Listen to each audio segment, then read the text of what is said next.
Hello everyone and welcome to Adobe Live. I'm your host today, Kieran Lewis, a freelance graphic designer based in London. And today we have a wonderful stream with the amazing graphic designer, Hayley Feathers from Studio Seaside. Hayley, how are you doing today? Hi, I'm good. How are you? I'm good. I'm excited to sort of show your process to the world and everyone can have a check out your stuff. So yeah, it's going to be a too. good one. Awesome. I can see the chat is already buzzing with a lot of people. So a massive welcome to Katrina, Biola, Kevin, Robert, and Wade is keeping everything safe for the mediator. So massive welcome if it's your first time to Adobe Live. And as always, if you're watching perhaps on YouTube, hop over to Behance and we can share your comments directly with Hayley, and that's from b.net/Adobe Live. And then just a few more things in terms of from admin to mention if you're quite new to her. If you've missed the stream from before, be sure to check out the next Illustrator Daily Creative Challenge with Julia Vaca every weekday at 11:30 a.m. Pacific. So tune in and sharpen those Illustrator skills. So that's pretty much all the admin stuff. We're going to go straight into Hayley. So Hayley, thank you for joining us on Adobe Live. And would you like to tell the audience a bit about yourself so we can get a feel for who you are? Yeah, thank you so much for having me. Like you said, my name is Hayley Feathers. I'm the founder of Studio Seaside. We specialize in branding and web design. My creative journey started about 10 years ago after design school, and I started freelancing on the side while while working my full-time job. And so when my second child was born, I decided to take that side hustle full-time. And now it's been 6 years since I've been working for myself full-time. And my small studio team also helps creatives, like I said, with branding and web design. And then we also have online courses for graphic designers looking to refine their own branding process, as well as one-on-one coaching programs for designers looking to go from freelancer to creative expert. And I'd love to connect with everybody on TikTok or Instagram. You can find me at studio.seaside. So amazing. I can see we've got some already. The comments coming in thick and fast. Everyone's saying hello and they're very excited to sort of see your stream as well. So yeah, it's looking good. It's looking good. And I see there's a few first timers. We've got Rosa as a first timer. So again, awesome. It's amazing. So yeah, no pressure, but we've got some good people in today, Hayley, to sort of see your process. So I mean, what we can see now, a bit of your work on the screen. Yeah, so some branding projects, some web design projects. We specialize in, like I said, branding for online brands primarily. And yeah, I'm really excited to show you my branding process and work on it. So yeah. Awesome. I think, and I mean, that's a good introduction. We can perhaps, go straight into, what we'll be doing and a bit of an insight as well into, what you'll be working on for today. And then, again, any comments that you guys might have in the chat, share them and I will literally put them straight to Hayley and she can answer them for you. So yeah, let's go into it. All right. So today we're going to work on a branding project for a jewelry brand. They already have a brand identity in place. It's Flaire & Co. But they want to rebrand. She kind of DIY'd it to start. And as she's growing, she wants to rebrand and kind of just like really solidify her brand identity and kind of like feel more consistent and legitimate. And so she came to me. Before any brand identity project begins, I don't just like dive in and create the logo. I always send my clients reading materials to go over, and then we have a one-on-one consultation. And that consultation will get combined into this brand foundation document.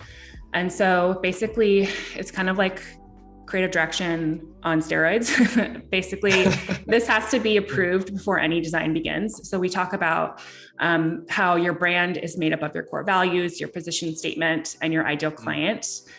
We talk about the core values, and I really try to tie these into the brand identity that we create.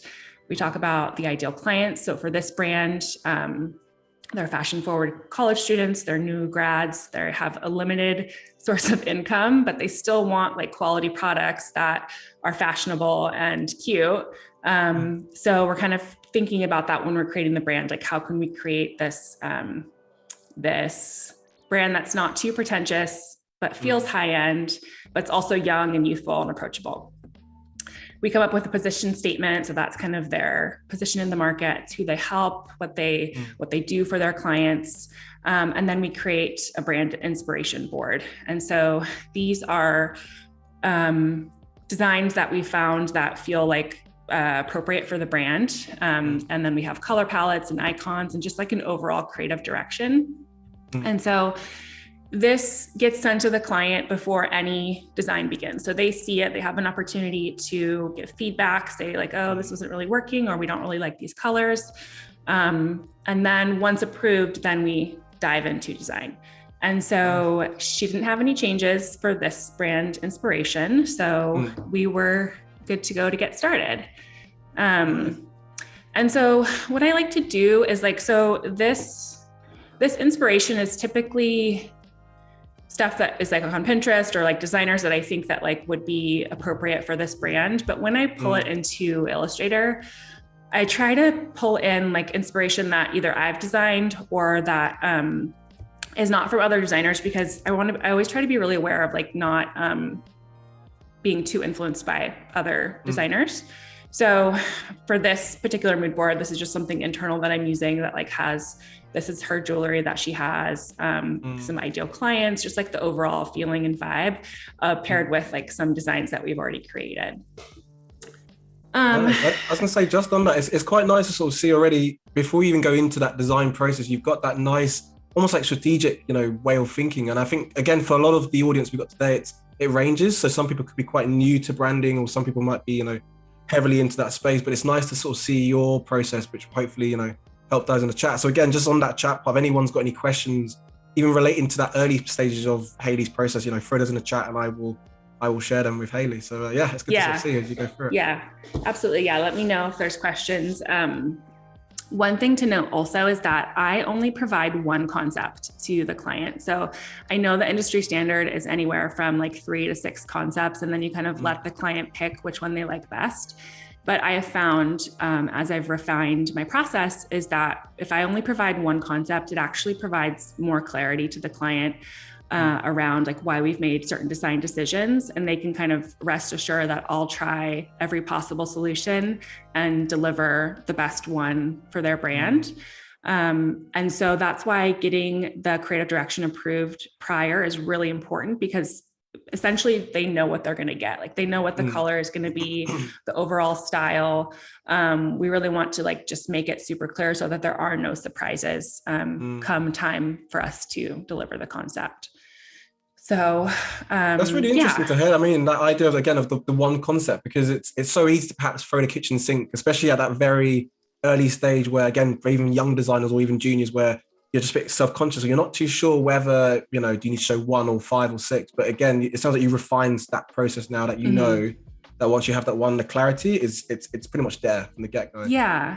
And I think too, like as I've gotten better or more experienced and have designed more brands, I have kind of like the intuition to know like, okay, I know this is going to work. I already kind of know what I'm going to do.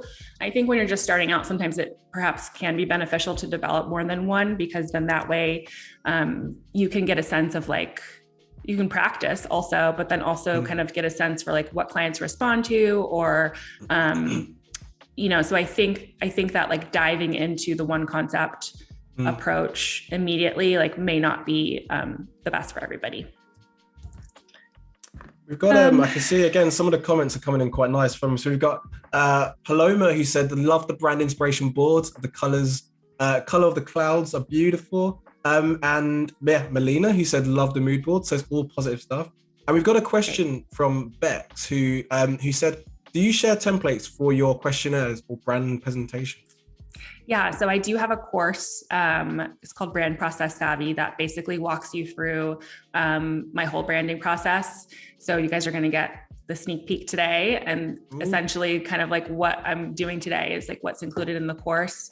I do have tons of like free educational content on my blog. And then my TikTok is basically in between jokes. It's basically just like all free content for branding and stuff. So yeah, definitely check those out. And I feel like I'm also like, I try to be an open book with helping other designers, because I'm really passionate about trying to teach people what I wish I knew when I was starting out. So people can always reach out or ask questions, and yeah, please do. I've checked it on your social. I do love your sort of videos, which kind of, you know, makes a light heart of the process of, you know, whether it's client deadlines or feedback and events. Yeah. it's a good one. So definitely check out those guys. Check those out. Life's too short to be serious all the time, I think. So exactly. Cool. Okay. So first step I usually do is I'll pull a bunch of fonts. And so this, if we go back to the mood board, they wanted like more modern and sleek design. And like, so I'm feeling like a sans serif font is going to be appropriate for this brand versus like a serif font that feels a little more like too high end or like too old school. So I pulled in some serif fonts. I think most of these are Adobe fonts.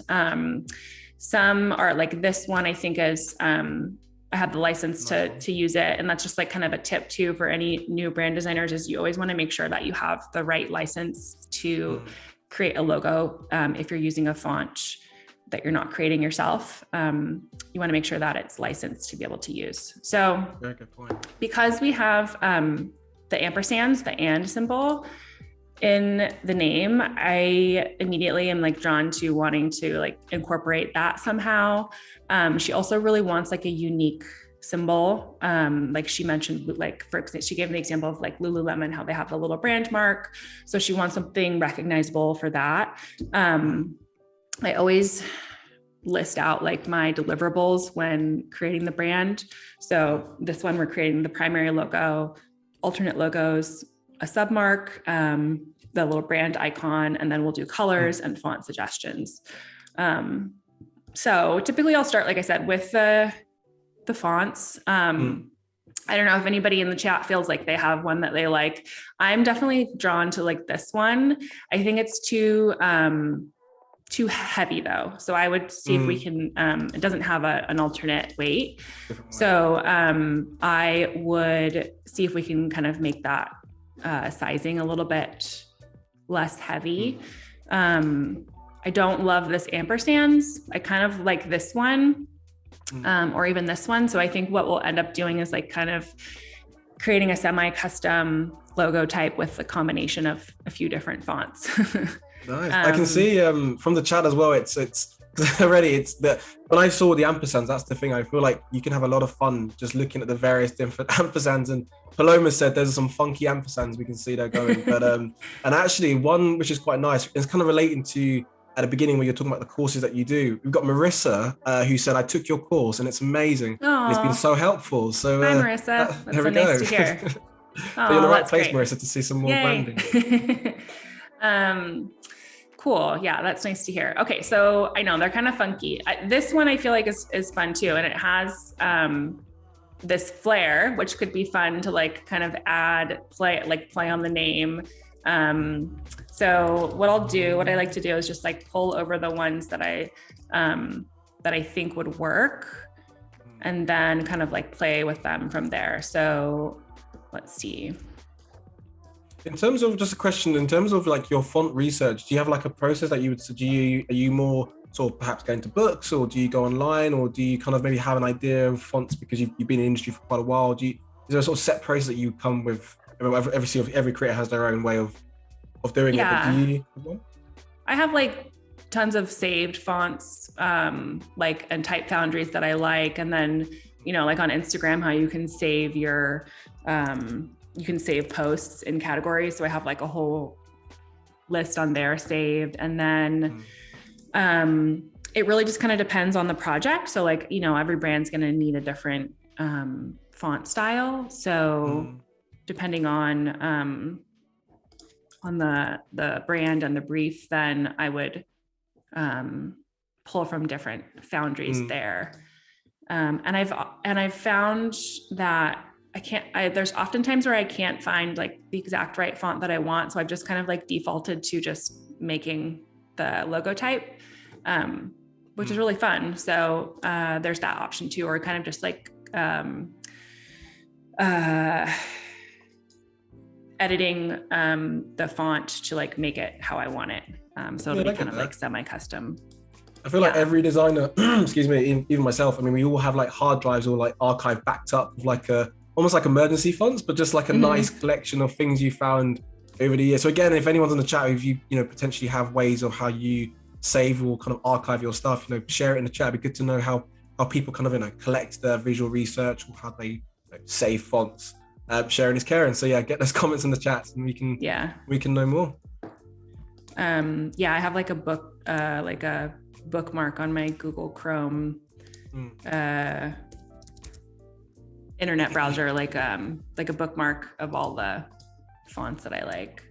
What's the font.com? That's a good one. I feel like over the years I've used that. It's yeah. Oh, and you can like upload a font, right? And then it will. Yeah, because many times I've been out in the street and taking a picture of like an advert, and I've seen, and you can almost like screenshot it or take a picture of it, and then you can upload, and it will tell you. So again, these are really cool, sites, or if you're quite new to branding or graphic design as a whole, nice sites to check them out. So yeah, what's the font.com is a good one. Just name dropping that there. There we go. Yeah, and I feel like a lot of other designers too will like they'll do like font roundups of their favorites. So like I have a lot of Instagram posts saved of that too. And in terms of like with Flaire & Co, like how did you come about working with Flaire & Co? What was the kind of relationship that you working with? Dorothy, the owner, she found me on TikTok. So nice. Okay. Yeah. So I have a lot of most of my clients they find me at this point. But when I was just starting out, I definitely was like hitting the pavement and like doing as much marketing as possible. I feel like I'm so old, but I have yet to use TikTok. Sorry. Yeah, gonna go off. It's so much fun. It's really, really fun. I need to do it. Yeah. Okay. So like immediately I do like it a little bit lighter, like compared to, this is the original. I don't know if people in the chat want to chime in as far as if they like they like it thicker or the little bit lighter weight. Make this heavier. Share that, definitely. Again, if for those in the chat, like what Hayley said just there, do you prefer the thin, or thick weight, or even just a bit of both? What's the kind of what's the vibe of the chat? What are you guys feeling? And I can see as well, we've got some new people who just joined as well. So hello, Anika, massive welcome to you. And she says hi Hayley too. Hi. And Voodoo Val, who's just said, is TikTok where you usually find your clients, which I think you kind of mentioned before, but yeah. What's your... Yeah, very. So the main ways that I find clients are referrals from past clients, and then like through online searches, like so SEO, and then social media. So that would be, for me, I focus on TikTok and Instagram. But that's only been recent. Like prior, when I was just starting out, it was definitely referrals and then online searches. I've always kind of prioritized SEO with my business. And so I've been able to find clients, especially local clients that way. Nice.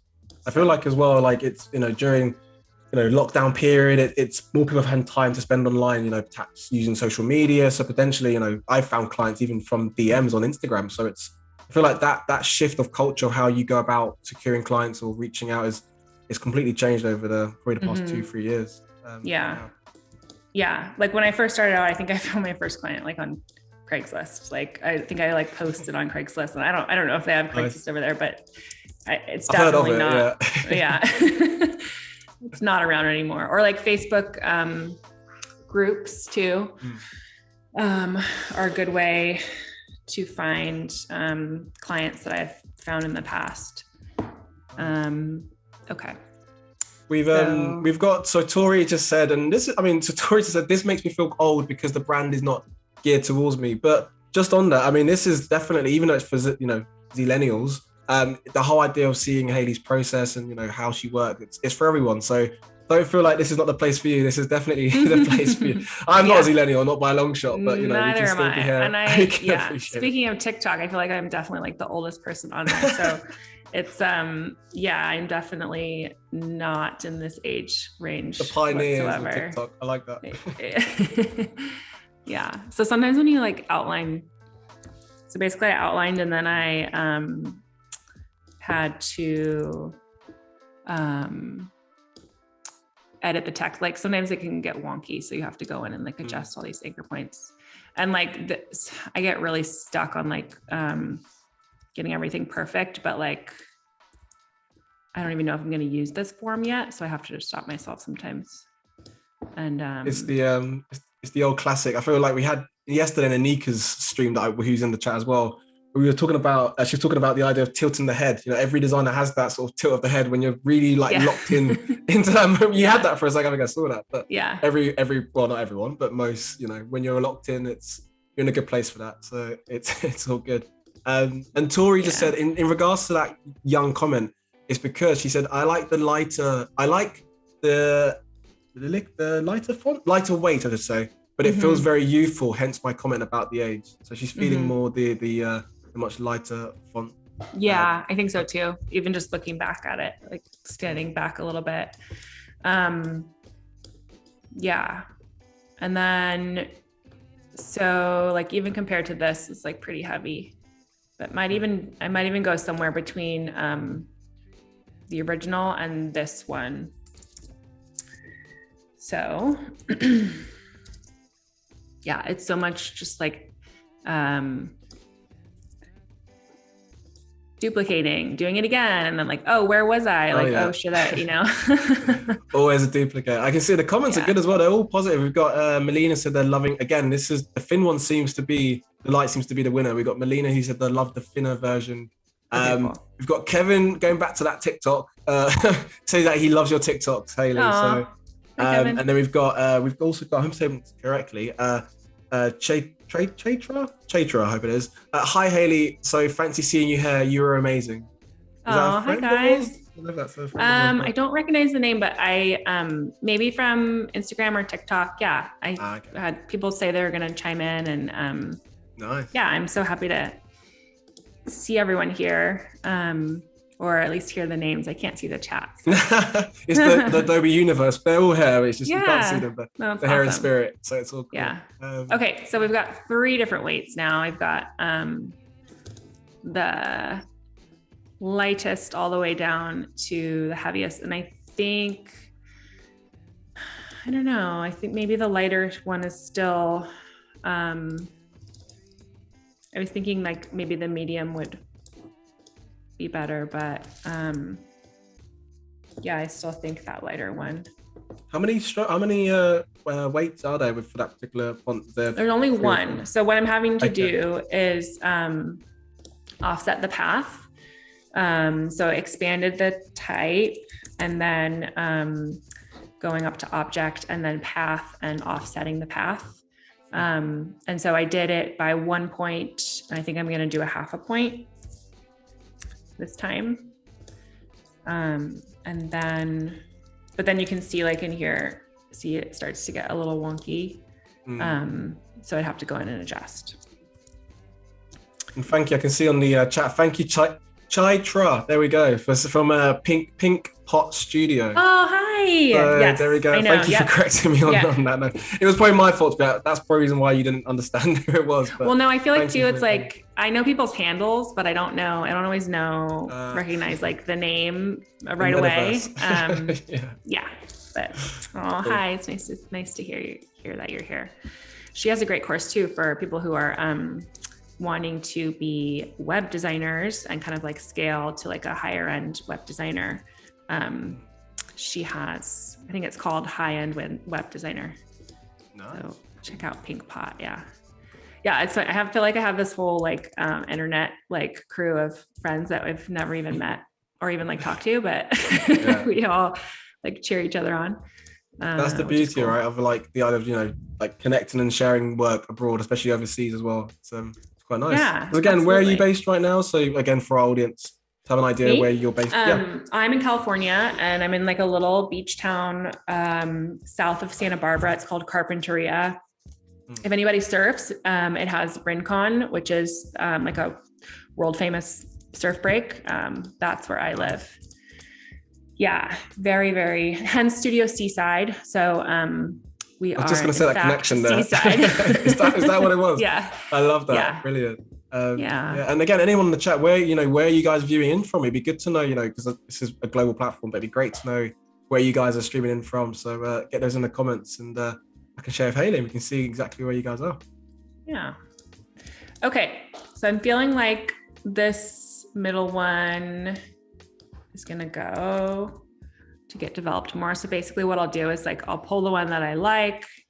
I'll move these all over just in case I want to come back. These guys up here. We've got Lara who's asked the question, what's the name of the font that you're currently using now, Hayley? I think it's a combination of two. Let's see. The ampersands is this guy. Which is, hold on. Alwyn New, that's the ampersands. And then this is Marigold Sans regular.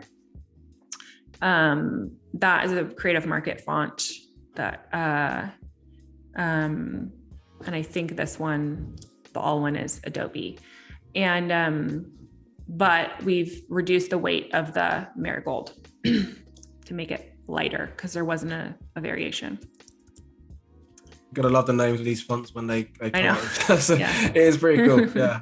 Yeah. I was gonna say, just on the chat as well, we can see there's a lot of people watching your stream, Hayley, from a lot of different places. We've got in there Maryland, Toronto, Costa Rica, Utah, Ohio, Los Angeles, Greece. I'm from London. There we go. It's a good mix. It's a good mix of people watching in. So a massive welcome if you've just joined us as well.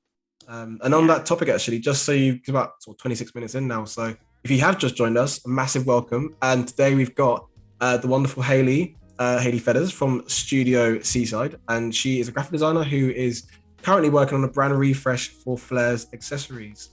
So a massive welcome into Hayley's design process. Yeah, I'm excited to be here. I actually have family in Maryland, so I don't know if that's some of my fan band watching in. If it's the fam, do like a peace emoji or send the love. I told my son, I have two kids, they're 10 and 6, and I told my son I was going to be on like a live stream and it's going to be on YouTube, and he was like, oh my god, because like, for 10-year-olds, YouTube is like the coolest thing ever. It is. You're the coolest mum ever now. I don't know about that. We've got two. Oh, sorry, no, go for it. No, I was gonna say I was gonna start working on kind of like a monogram or like a brand mark, because I know that was something that she wanted. I'm definitely gonna come back to this logo type more, but I kind of want to play with the monogram for now. Nice. So we've got some nice comments. So we've got Katrina, who's just said, it's great to see someone else's process and realize that your own process isn't a whole lot different, which is very, very true. And we've got a nice question here from Morgan, who said, Hayley, do you only create one primary logo for your, which I think at the beginning, but do you only create one font logo primarily for your clients, or do you also create submarks and secondary logos? Yeah, definitely do a whole variety of marks. Typically it'll be the primary logo and then alternate logos. So like, let's say the primary logo is horizontal, we'll also make like a stacked logo. So that's an alternate. And then we'll also do a submark. So that's kind of like a playful graphic element that you can use, a brand mark or a monogram, and then any sort of like icons or anything else like the brand might need. It just really kind of depends on the brand, but yeah, not just a logo, and that's it. So nice question, Morgan. Thank you again. Get those questions in. Anything to do with, logo, branding, or even just Hayley's process as a creative. Get those questions in, and yeah, I'm sure Hayley would love to answer them while she designs. Yeah, absolutely. Yeah. And then, yeah, so I have this idea for like a submark, which I don't know if it's going to work, but I kind of wanted to like bring in the F and the and to kind of play together to make a mark, but we're gonna have to see if this will work. So it was like a trial and error, isn't it? You're just like playing and then joining dots and yeah, a good place for that. Right.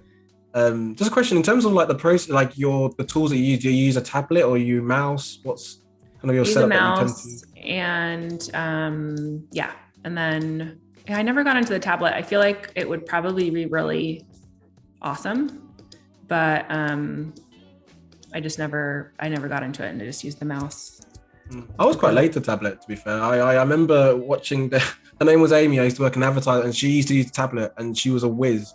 And I remember thinking like, oh, it'd be cool to kind of learn that process. And I think it was the case of just buying one and just playing around. Mm-hmm. And it's weird how your brain now just adapts to that way of working. But it's whatever works best for the individual. And you use it for like when you're using the pen tool and stuff, or? Yeah, so usually Illustrator. So primarily I'll definitely use the tablet. But it's weird because I use the mouse, but I have the tablet pen in my hand as well. It's almost like a weird, I don't know how to describe it, but like a sort of tick that I have. So I kind of have to have the pen in hand just in case I have to switch between the two. Yeah. So if anyone has design ticks, put this in the comments as well. We all have them. I was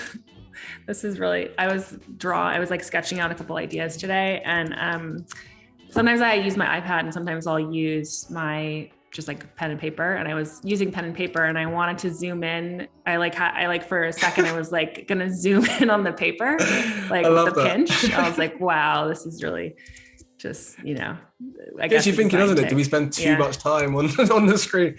But maybe in a few years time, it'd be like, Matrix style where you can, I don't know. We're getting a bit different round now of things, but where I'm going with this. Yeah, or like I wanted to undo the like undo sketch that I was doing. Yeah. That's funny. We've got a question from Voodoo Val, Hayley. So she said, Hayley, are there any pieces of digital art tech you don't have that you would love to try?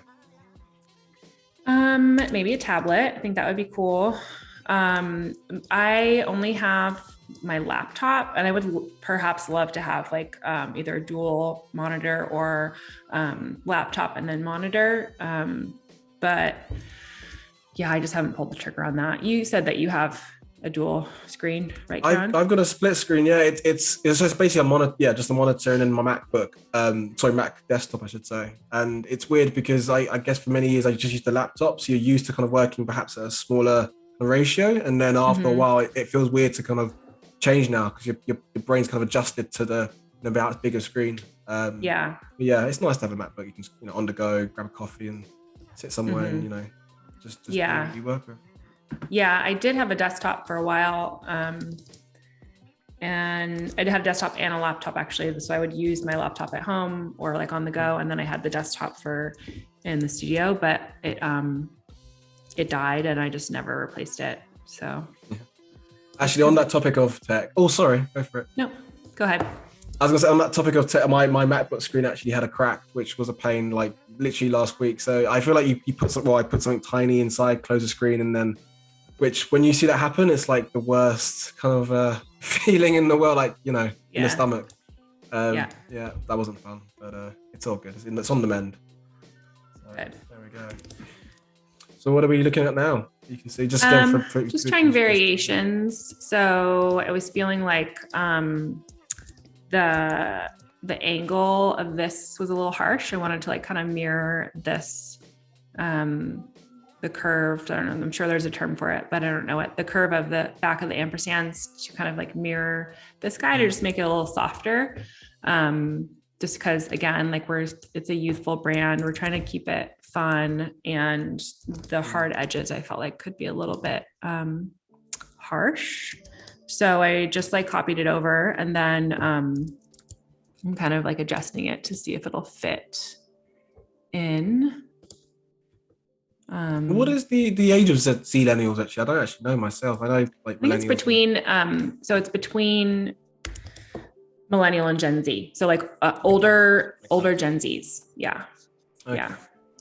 So like 20, like 20, I could be wrong, but I think it's like 22-ish to like 26.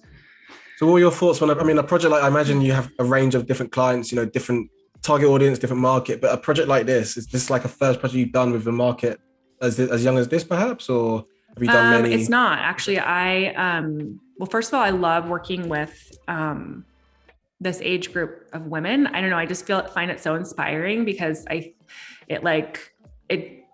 just wish that like, I think it's so fun to see people or like young women who like are starting businesses and know what they want. And so initially I'm like immediately it's inspired by that.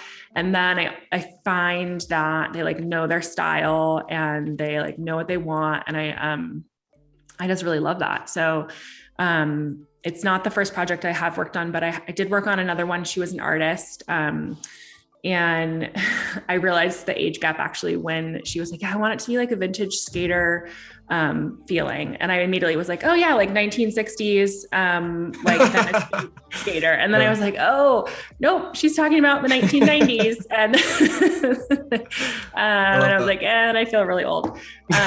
So, but it was fun to work on it. Yeah.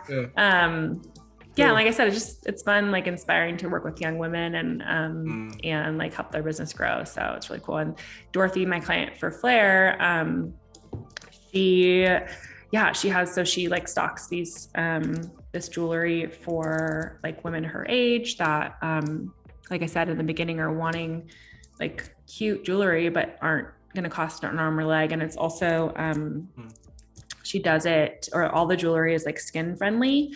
Cause like some people can be like, even myself included, can be like really allergic to, like some of the materials that are in really cheap jewelry, and you can get like a rash. So when they say skin friendly, it means that like it's, that won't happen. Nice. Yeah.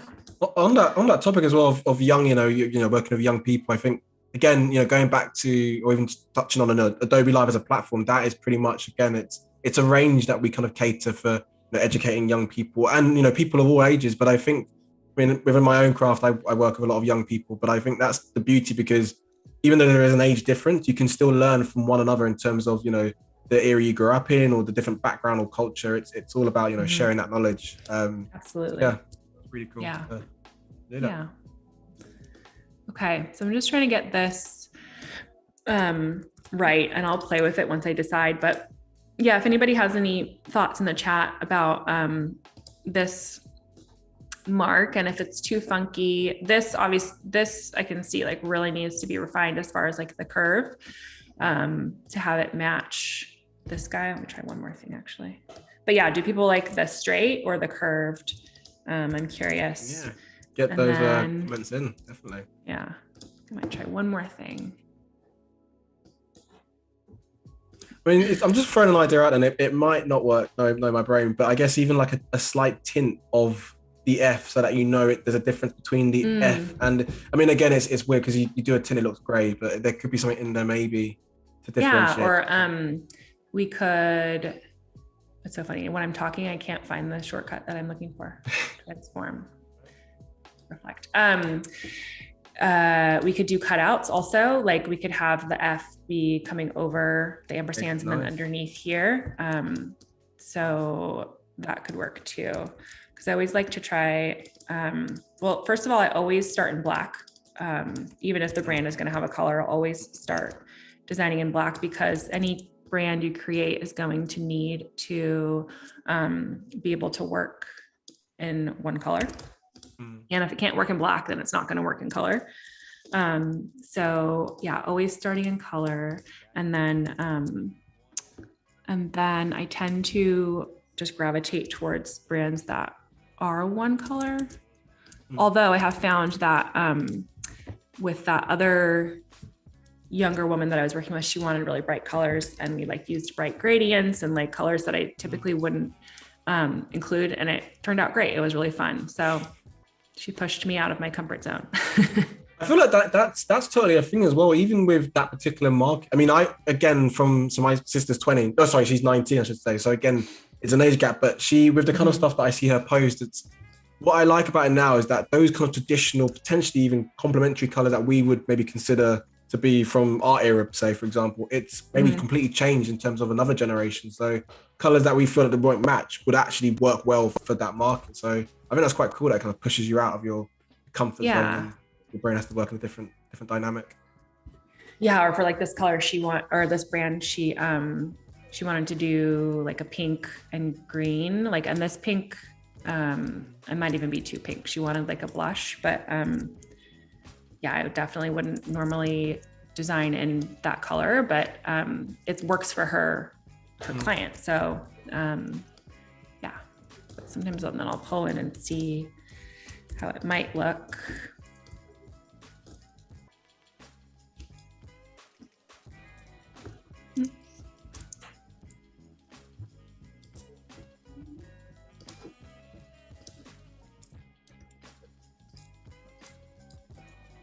We've got some lovely comments again. Everyone's digging your branding process, Hayley, which is nice. We've got cool.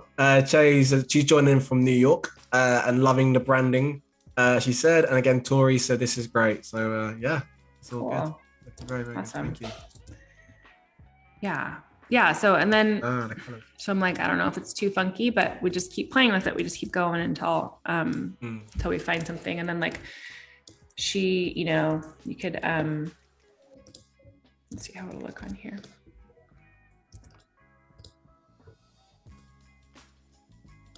So I'm quite curious, again, whilst you're design, I don't want to put you off, but I'm quite curious about your design background, Hayley. So again, is it what you're doing now in terms of, as a graphic designer going freelance, and is this something you always wanted to do, perhaps, when you were younger, when you studied, or has it changed your path as a, in terms of what you're doing now?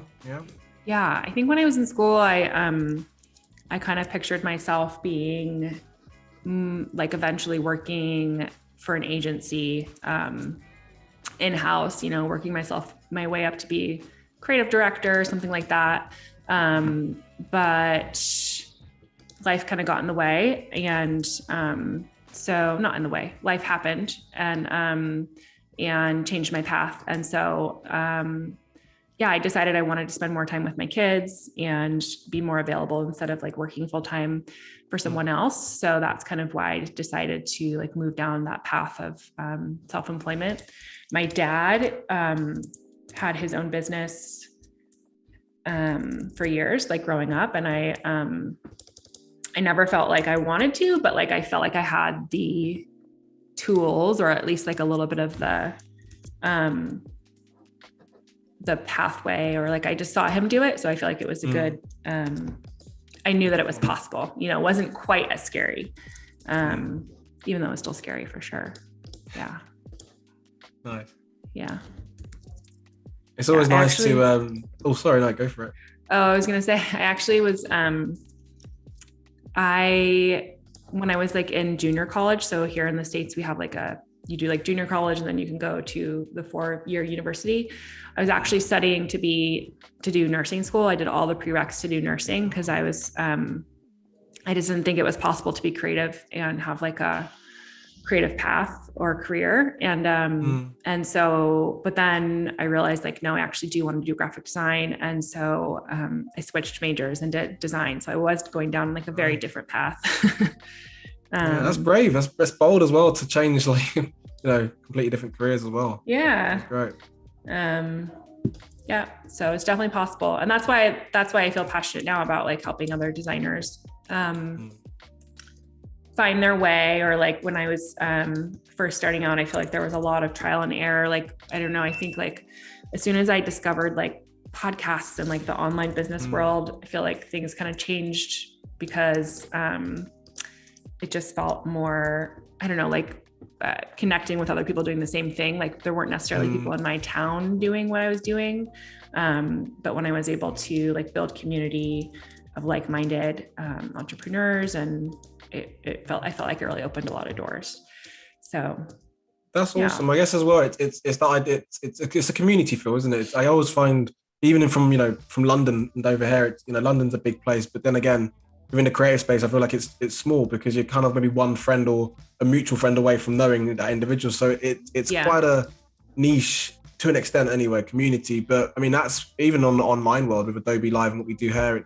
It's nice because we kind of, we share design processes, and again, just seeing how other creators work and operate. And just on that topic, with Adobe Live and putting that in there, is that, even when myself and Hayley are offline, you guys can still, keep on watching other lives and streams. So again, getting inspired, seeing other people, how they work. That's basically the whole community feel here that we do. So yeah, keep on watching, and hopefully, you get some inspired to kind of do your own things. Yeah. And like reach out. Like I still have people that I've met when I was first started freelancing, like we were in a mastermind together or whatever, and you just cheer each other on you just keep cheering each other on. So it's really cool. I have a designer friend that lives in New Zealand, that we chat with every now and then. We've never even met in person, but we'll get on like monthly chats. That's cool. Yeah. Which actually, fun fact, I grew up in New Zealand. I was born in the States, but I moved there when I was 8. So then moved back here to the States. Well, you never know. I mean, in terms of, Seaside Studio, you might have your little boys, or is it 2 boys you have? A boy and a girl. Boy and a girl, they might be working, alongside you potentially as studio Seaside assistants. I don't know. Yeah, that'd be cool. But, yeah. All right, I'm gonna make an E because I don't like that other one. So let's see if we can do an E. Go right here.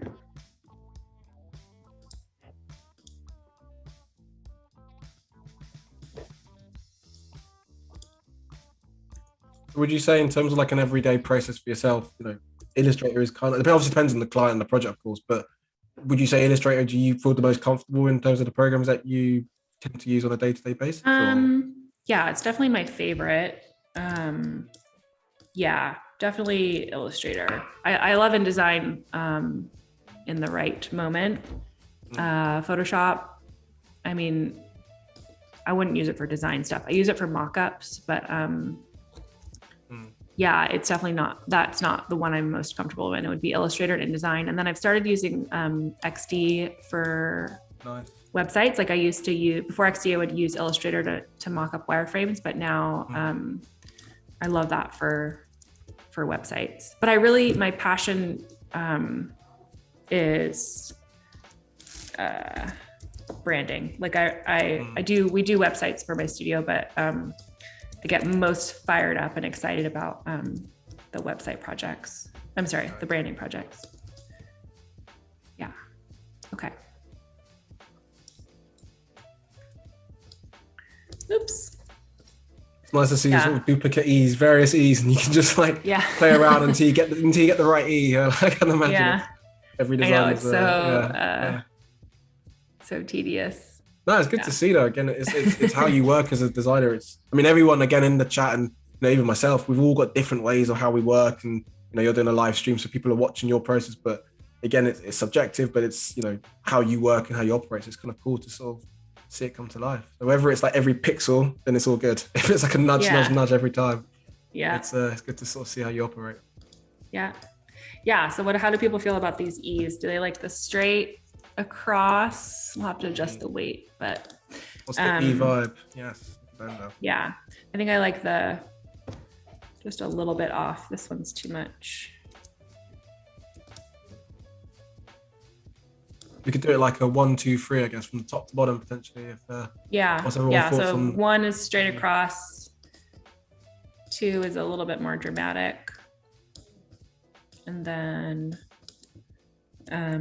3 is just like off just a little bit. And then you can see the weight is too heavy. It would have to be adjusted a little bit. Ooh, just saw this C. We could maybe do something with that and the E. I feel like for Voodoo Vow, that could be a potential poll. We always do polls at Adobe Live here as well to see everyone's thoughts. So that sounds like a potential poll if we do like a 1, 2, 3, and then we can sort of see what everyone's thinking in terms of the E structure. So get those in there. They're already coming in, but I'll give it a few minutes because there's already a lot of numbers popping in. But I'm gonna switch number 2. I'm gonna switch number 2 out. I didn't like that one. Oh, that's cheeky. You switched number in the midst of a. That's very controversial. No, it's okay. No judgment. Kind of similar. It's just not as. It's a little bit still like 2B, similar, 2C. but yeah. No worries. All right. To be honest, number 3 seems to be the favorite actually. Anyway, so we. Okay. Yeah. Voodoo Val, do we want a poll? She said, yeah. I think we should do a little poll, and then we can maybe zoom in on it. But right. Yeah, Nika's feeling it's just poll time. There we go. You love a poll at Adobe Live, but yeah.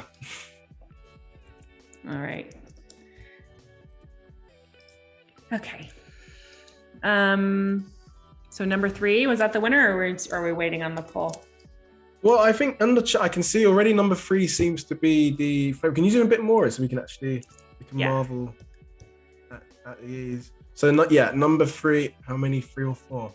Okay, I think we need some more structure. So we've got a 4th E there, isn't it? Lingering on the is that a 4th E? Yeah, this was number 2. Okay. But I think having the whatever this point is, I don't know the correct term, up a little higher makes it fit better. So I'm making that go away. Okay. And I'm replacing number 2 here. So 1, 2, and 3. There we go. So a nice, clean, fresh poll from the start. 1, 2, and 3. So we'll get a poll in and we can see what everyone's feeling. Already from people in the chat, it seems number 3 seems to be the favorite, but who knows, right? When a poll comes up, it could go either way. So yeah, I personally, I mean, I guess it's weird because I like number 1 just for the sheer fact that the straightness kind of goes into the ampersand. So by default, the line follows. Mm-hmm. Yeah, but then again, I mean, it's, who am I to say? So go vote. Val's put it in the chat. So that's a good point, though. I'm going to bring these down so that we can see it all together. There we go.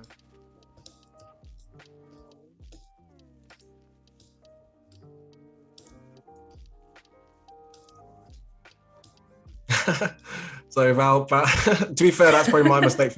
We put a number 4. We put a 4th one in there, but yeah, ignore number 4, everyone. We'll go for 1, 2, and 3. There we go. Okay, let me zoom in. And if you put in 4, we'll just say that means everything. So see if there's even a default setting. So it's all good. So yeah, 1, 2, and 3. And what was your favorite, Hayley? What are you going towards? Well, I was leaning towards 3, but I think you made a good point about the E leading into the ampersands. So I think like what we could do is either explore having the ampersands come at an angle or stick with, I don't know. And now I kind of like 2 also. And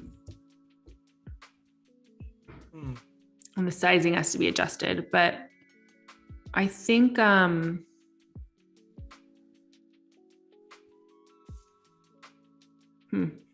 yeah, I think either 1 or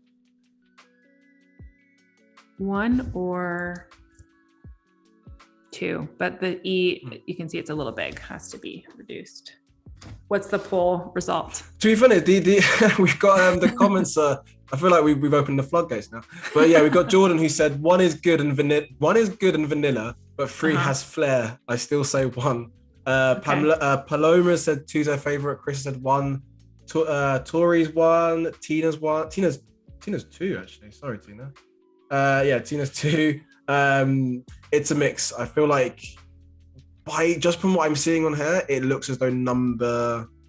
What would you say, Val? Actually, maybe I can describe it more further up. I don't want to say the wrong number actually. Now I feel like number 2 is the favorite, but I don't know. But we'll find out in a second. But yeah, I think everyone's seen that, so we can maybe keep that to the side, and then we'll come back when we've got a definitive winner. Yeah, and even if you zoom out, like honestly, if you zoom out, I kind of like 2. I think it does have that. Like someone mentioned that it has, 1 is vanilla, and then 2 has a little flair, and it is kind of, you do want to keep in mind that it's like a youthful. You want it to be like fun and youthful, and yeah. And it could be too. Sorry, no, go for it. I was just gonna say, like, it could be something that we have alternates also, like I don't typically like give the client options, but like in that case, I'd be like, you know, I created this custom E. I couldn't decide like which one do you like better. Occasionally I'll do that too.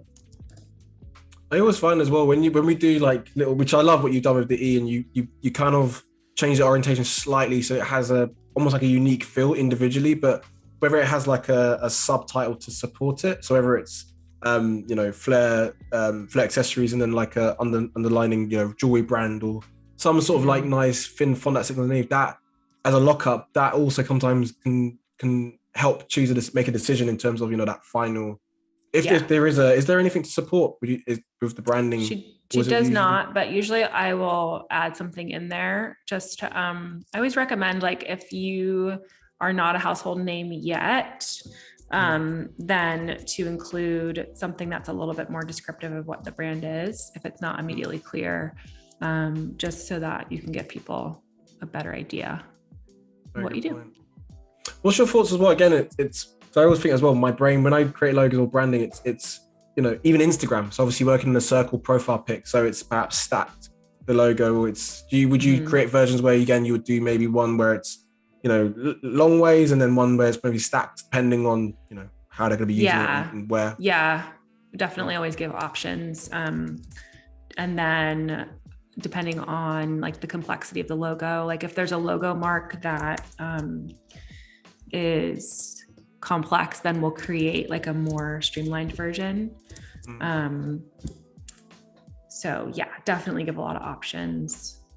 I mean, the what I try to do is, you know, empower my clients to be able to like take their brand identity and not need me, you know, like they can like go work on it in-house. So they have a rule book to be able to take their investment and you know, really make it work for their brand. So in that sense, we give them all the options possible so that, you know, depending on the media they're using the brand in, that it will work.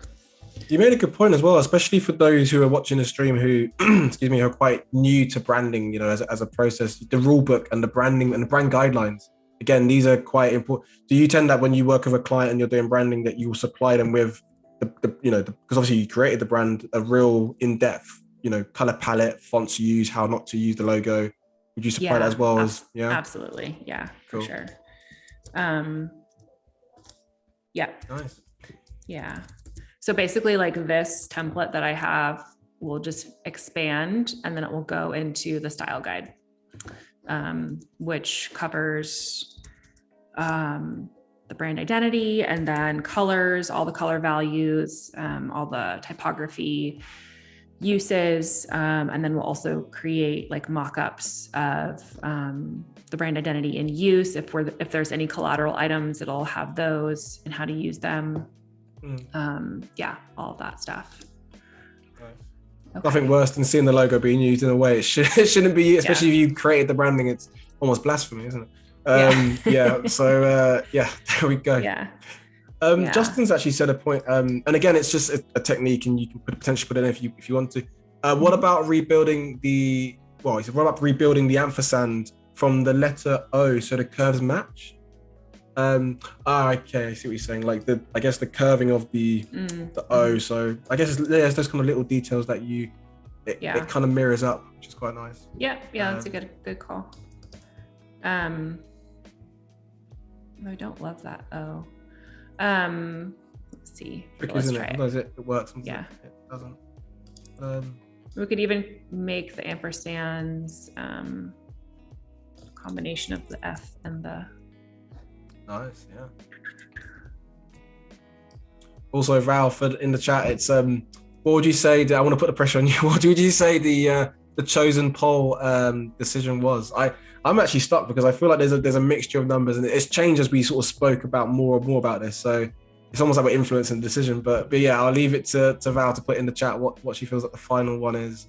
And then I'll liaise with you and let you know, Hayley. Okay. Yeah, I'm excited to hear. I like the suggestion to build the ampersands though. Whoever that was. So and I think it's too, it's like, it's so crucial to like take the brand and make it as custom as possible. But not just doing it for customization's sake, keeping in mind the brand values and like the ideal client, and like why are we making a certain design decision? How does this honor the brand? It's really important. The rationale, almost like the method to the madness, where you have to justify why you do what you do, which is so very important. And I've got some good news for you, Hayley. We now have a winner, official winner. There was a lot of faff, I apologize, but number 2 seems to be the actual official winner. Okay, so great. That was what we went with.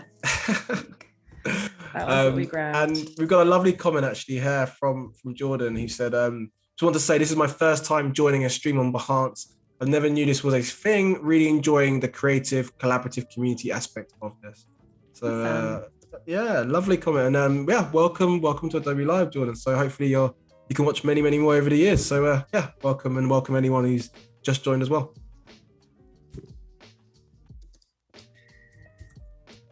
Eyes are getting tired. I gotta put my glasses on. Mix it old up. Lady eyes. It's the zooming in and the zooming out. It can almost like motion sickness, isn't it? Like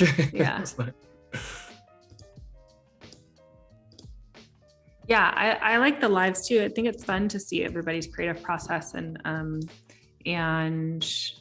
skit, or even just like new, like the programs are like, I'm sure there are people out there that know every single shortcut or every single like feature, but the programs are so in depth that, you can always learn something new. So I think that's really cool to watch the lives and get like new tips and stuff like that. Definitely. And again, the challenges as well, that's cool, because obviously we've got a live stream there and we're seeing your pros, but we also set, creative challenges as well, which I think is also cool, because, it's one thing to just watch a stream and get inspired. It's another thing to actually put that to practice and then you kind of see it, come to fruition. So you hit the nail on the head, Hayley, when you said about being inspired. And definitely, if it's your first time to Adobe Live, check out, like I said, at the beginning of the stream, more streams after this when we're offline, and you can be inspired and watch more. There's plenty to get through. So I highly doubt you'll get through them all, because there's so much to be consumed by. So enjoy and be inspired. Yeah. All right. I do like this. It's looking good. Ampersands. Yeah. Let's see. It's like cool that little comment came from Justin as well, from just from the idea of just playing with the O and the ampersand, which is good comment, Justin. Really good nice. Call. I do like I like how this guy is kind of fatter and more wide on the bottom. So perhaps we could play with that a little bit, but let's see.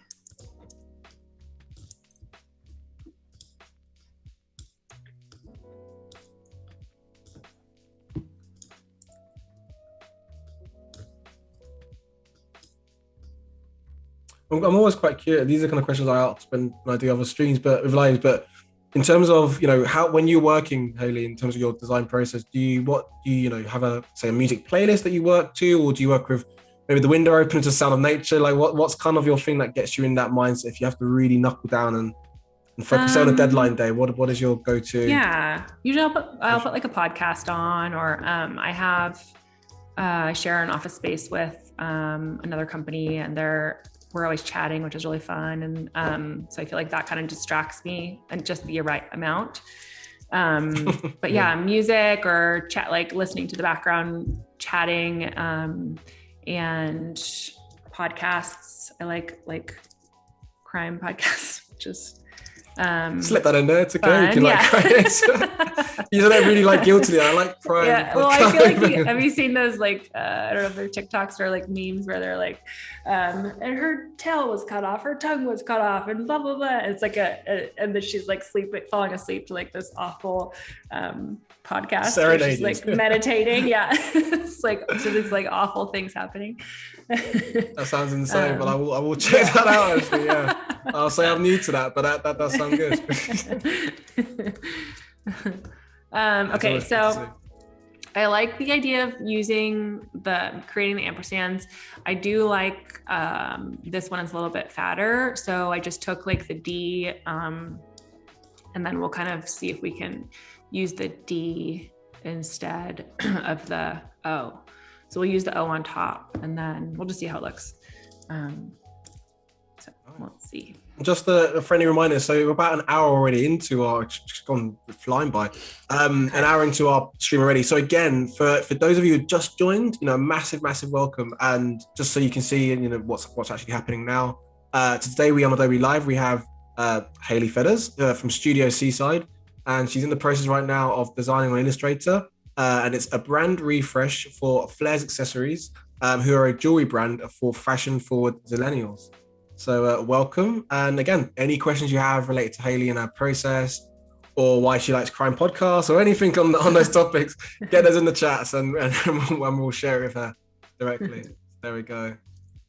Voodoo Valzo said, I love a good murder podcast, but it's an odd thing to work to. Yeah, but then again, I mean, Voodoo Valzo, your illustrations are they're awesome. They're quite dark as well. So maybe it says influence. I'm just trying to be devil's advocate now, but there we go. It's just a good distraction, I think, or music, but I honestly, sometimes I can't work with a ton of noise either. Like I can't focus if there's too many things happening. So sometimes I'll just work in silence too, which doesn't sound very fun or creative, but that's what works. You're locked in. I used to I'm even thinking like university days, I would work with a series or something. So my brain would tell me, right, by the time this series finishes, I should be finished pretty much with where I am in my project, which was a bad deal because you're just watching the series and not actually doing any of the work. So it took me a while to figure that one out. But yeah, from my side, it's very much Spotify instrumental music. I can't really listen to lyrics because my brain, it's following. So instrumental all day long. Yeah, like if I'm writing emails or like anything, I can't listen to anything with talking or it just is too distracting. I feel like I can't focus. Definitely. But get those in the chats, guys. If and what's kind of the thing when you say that kind of gets you into that mindset of being inspired when you're designing, are you music? Do you have to go out for a walk? Or even just, good old fashioned pen to paper and just do a bit of drawing first before you jump on a screen? Like what's the kind of thing that you find that gets you inspired and then, you can create? So get those in the chats and I'm sure Hayley would love to hear those as well. The different ways of working or recommend any podcasts if anything's going on. There's some cool, I used to listen to a lot of business podcasts or like, I know there's like some designer podcasts now, like those are fun to listen to. I forget the woman's name, Alyssa, she has one called Designer Diaries, I think, something like that. Forget the name of it. She had a live on here recently and nice. So yeah, like even, getting inspired by other creative stories and stuff. Definitely. And also, I mean, I'm not just, I know how it's going to sound because it sounds like it's very much plugged, but actually, I mean, yesterday I was working and Anika, who's in the chat, I was watching her draw along and it's weird because I'm in my office, designing quite late at night, but again, it's nice to kind of have people also designing in the background. So I kind of have like my split screen and again, just putting ideas if that maybe works for you, to have like a live on whilst you're working. For me, it works quite nicely because it's nice to sort of hear people talk about design whilst you're actually designing. Yeah, feels more constructive. Yeah, or at the same time, it could be like, it's like just enough distraction to not get distracted, like to not go away and open your Instagram or whatever shiny object is coming your way.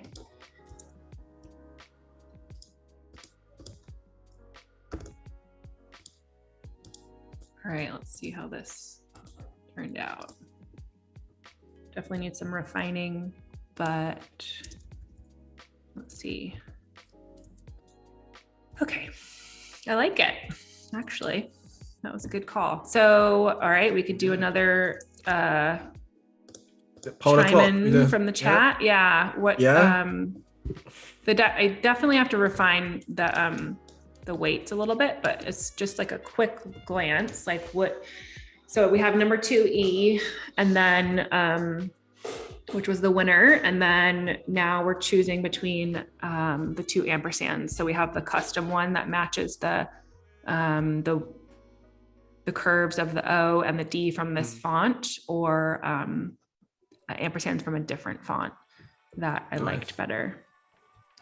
That's two strong options. So again, another little poll for you guys to interact with. So 1 or 2, what are you guys gravitating to? And I can see as well, we've got everyone's kind of putting in, which is quite nice, going back to what we were saying about being inspired, their own ways of how they work. So we've got a lot of people talking about music. Chaya said, for designing, I enjoy some good pop music or Adobe live recordings. Love eyes emoji, which is nice. And we've got Crystal who said, again, music or audiobook.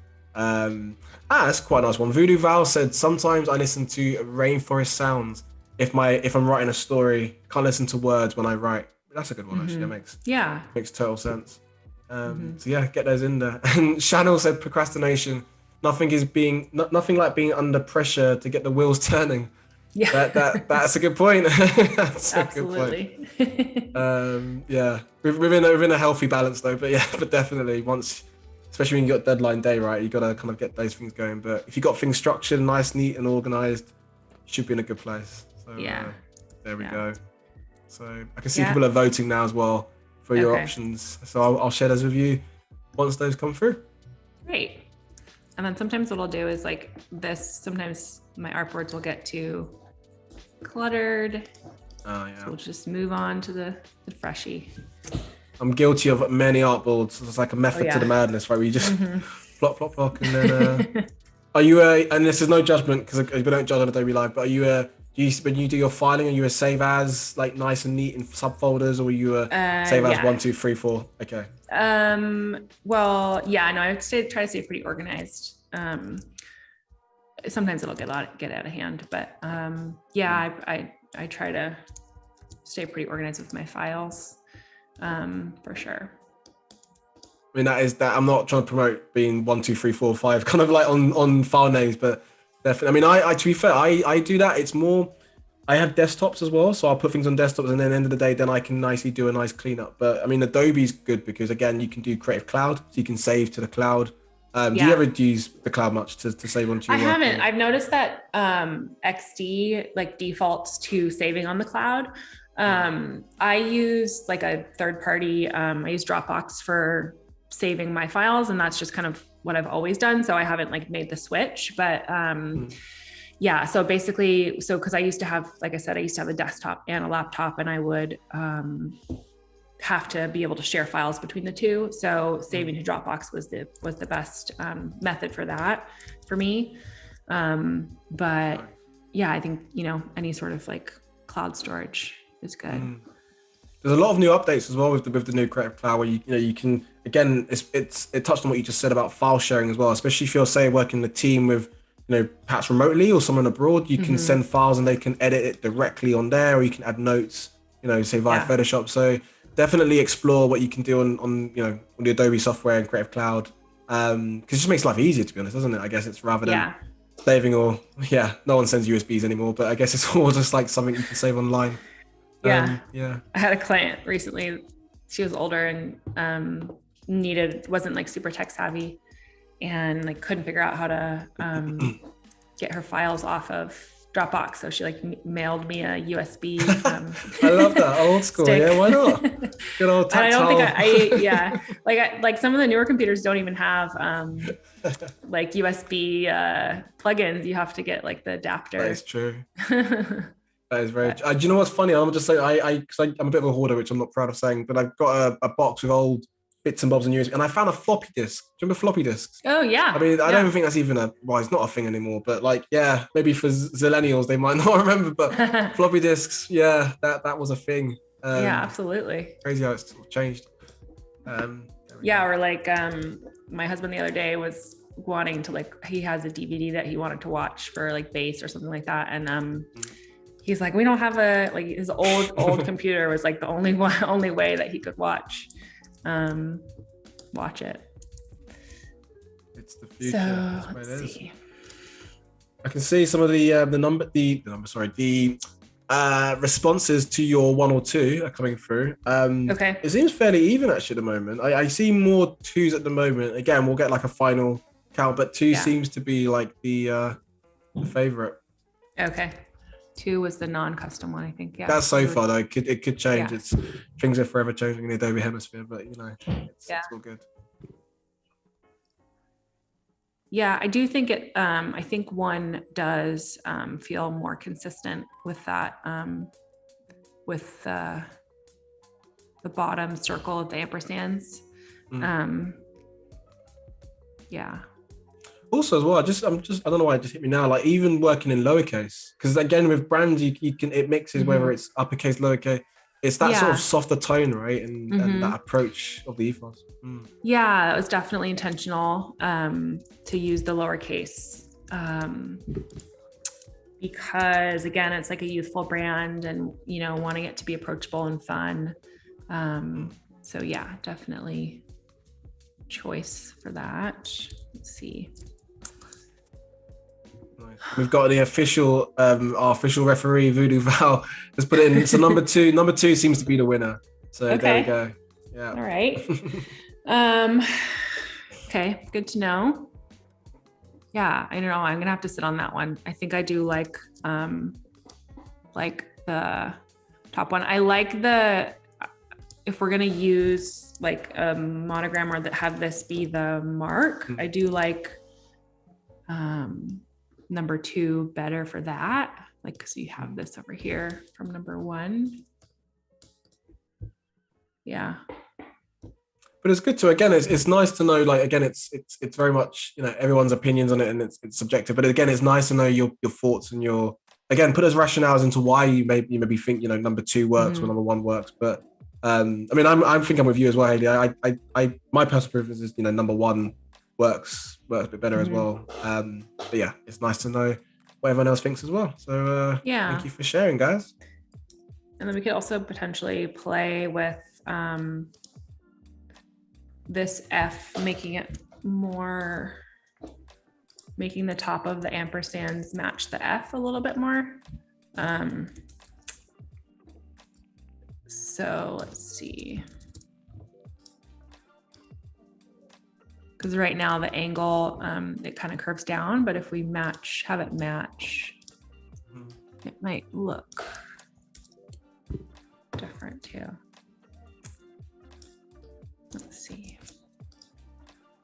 And sort of going back to, you know, with the client that you work with, Hayley, you know, as the brand, do you ever find, or even just clients in general, when you know, how do you find challenging clients, or if there's something potentially that, as you know, as a designer, you know, we have the experience and the knowledge about certain things, but how do you kind of go about, you know, explaining that in a respectful manner? Because that's always some of the questions that come up sometimes from previous ones we've done over the years, and yeah, everyone's got their own opinions on it, but I'm just curious to know what your sort of process and thoughts on that is. I mean, no one's immune to difficult clients. Happens to everybody. And yeah, I think just like being open and having open communication about the problem, and trying to help figure it out as much as possible. If they figuring out why they're unsatisfied or what they're unhappy with, and trying to remedy it if it's something that you can do while still, you know, staying true to your boundaries. And then I have found also that by being really clear about that creative direction and being talking about what you're going to design before you actually design it, and having them approve that really helps cut down on people that are not satisfied with the end result. And then sometimes people are just poor communicators, or whatever reason, and sometimes it's not you. So learning to not take it personally is important also.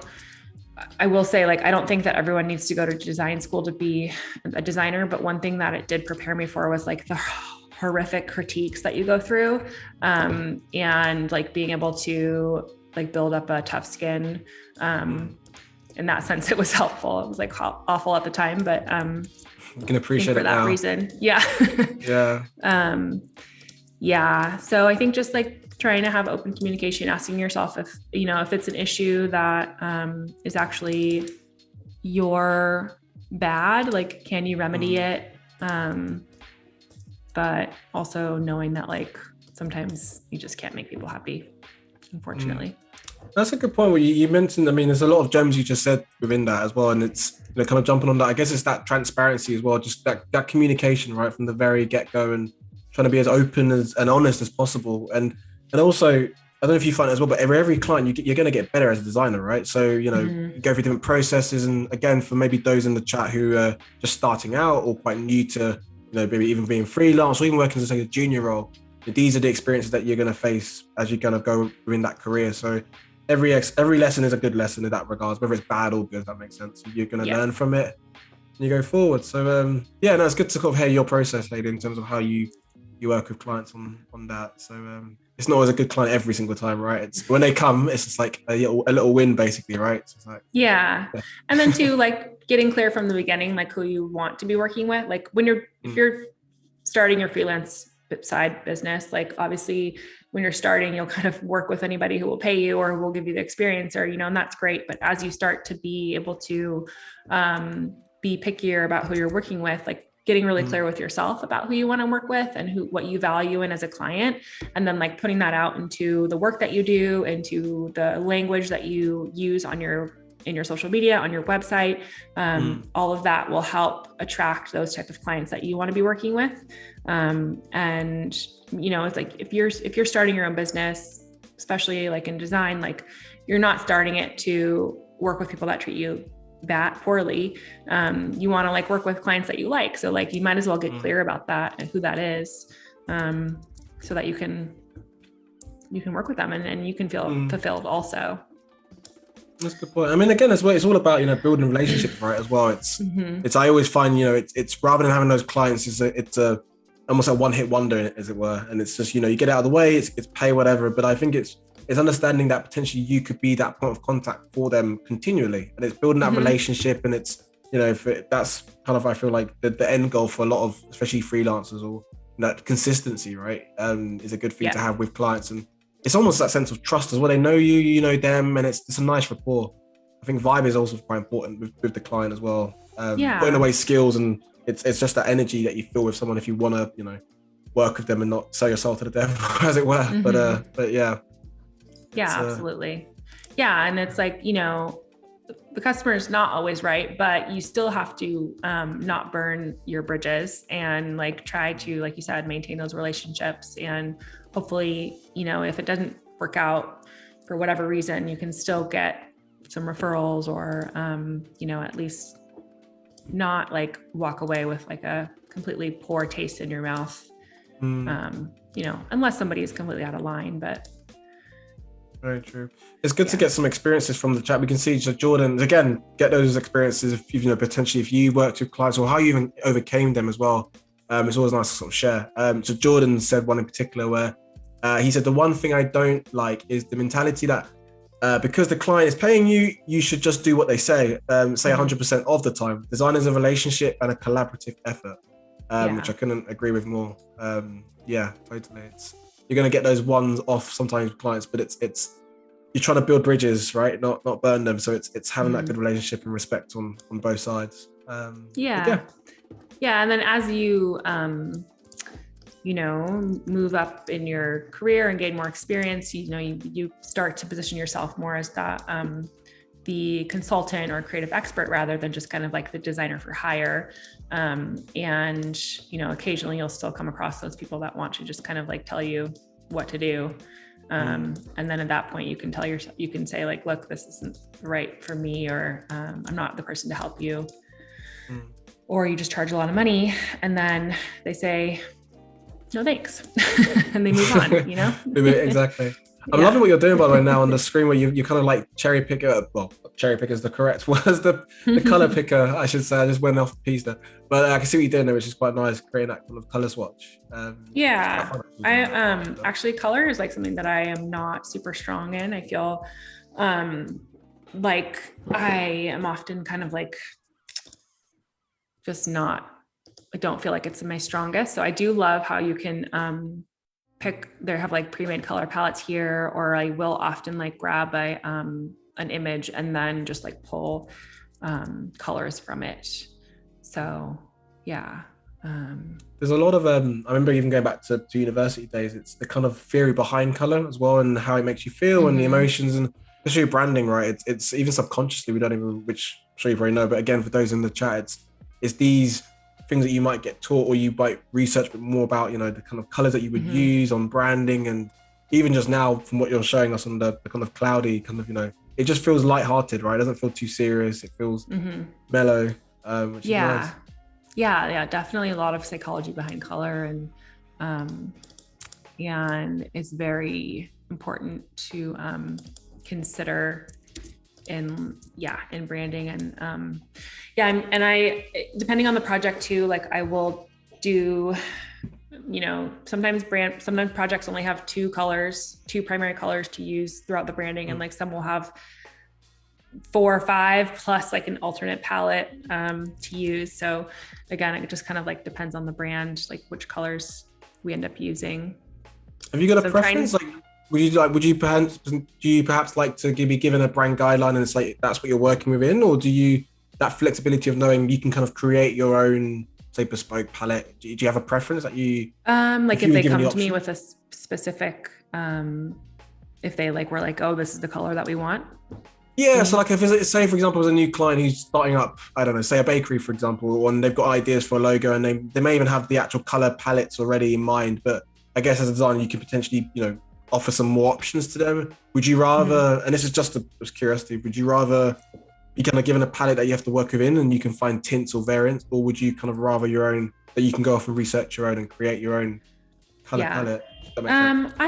I don't have a preference. I think if they come to me with a specific color in mind, I'll always kind of push back and ask like, okay, or ask myself at least, like, is this color appropriate? Does it need to be changed? Like, you know, if it's a motorcycle company for like guys in their 50s, like, and the client really wants hot pink, like, is that appropriate for the client and the project, you know? So kind of always making sure that it ties in and then it's very intentional.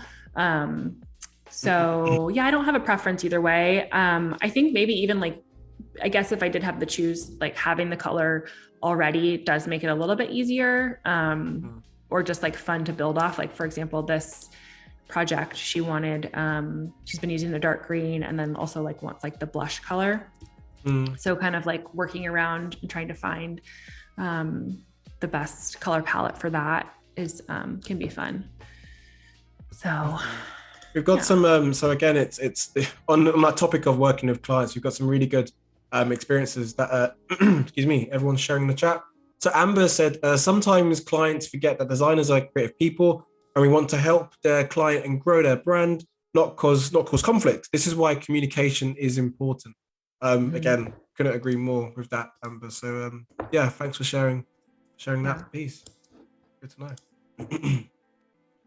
I'd say as well, Hayley, about sort of, I mean, time has literally flown by, but 25 minutes or so. So we're totally in a good place. And again, obviously we've got our part 2 as well, which is tomorrow, which is exciting. But so yeah, we're at 25 minutes or so. And again, we'll start feeding in more comments as they come through as well, because they're coming in thick and fast. But I want to strategically give them to you so you're not overwhelmed every single time. No, I'm happy to answer questions. Nice. Okay, so I think what I'm going to do now is like, this will definitely have to be refined. Like I might go in tonight and refine it a little bit more before tomorrow, but I think what we'll do is kind of work on like those sub marks, and then also some alternate layouts for this logo. So we'll do that, and I'll work more on the colors tonight too. Because like I said, I struggle there, so. Colors are one of those ones where, I mean, my actual partner, she's a lot better in terms of color. She helps out a lot in terms of the kind of color style, but it's almost creating that skeleton or that foundation of the logo. And then once you're in a good place, which say, like you mentioned before, right, put it in black, keep it black or white, and then you can add the cherry on the cake, i.e. the color swatches in the palette. So yeah, but that is fun though. Colors are fun to explore, I'm not gonna lie.